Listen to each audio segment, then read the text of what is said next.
C'est au casino des Faïenceries que s'est tenu le 8e congrès du collectif interprofessionnel CGT de Moselle-Est. L'occasion de faire le bilan des années passées et de réfléchir aux futures stratégies. Disons, c'est bien passé. On avait pas mal de congressistes qui étaient présents. Disons, c'est notre activité sur la durée des derniers mandats, c'est-à-dire entre 2018 et 2024. Le bilan, il est, on va dire, positif, parce qu'en fin de compte, en nombre de syndiqués, on reste toujours, malgré la fermeture de beaucoup d'entreprises dans le secteur, on reste quand même à un certain nombre de syndiqués, on ne régresse pas. On doit être en interprofessionnel avant tout, d'être en conquête, c'est-à-dire toujours en conquête et pas en action par rapport en réaction par rapport à des fermetures.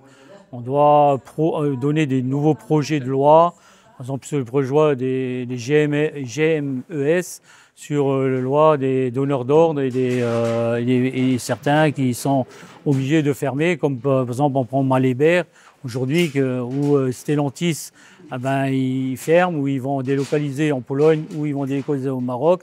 Ils étaient 1400 salariés à l'époque. Aujourd'hui, ils sont plus que 186 salariés. Et la fermeture, elle est déjà homologuée pour 2026, quoi. Et donc, nous, on va se battre avec eux.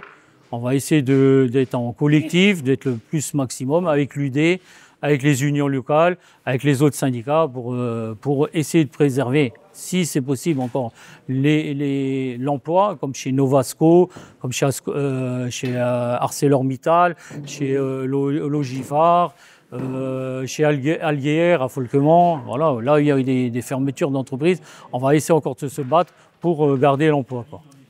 Pour la CGT, il faut qu'on soit plus nombreux, que les salariés qui se syndiquent, avant tout, ils aient dans l'esprit que la CGT, c'est un syndicat de lutte, de classe. Donc dès qu'on mène une bataille, on a l'espoir de gagner. Si on ne mène pas la bataille, on a déjà perdu d'avance.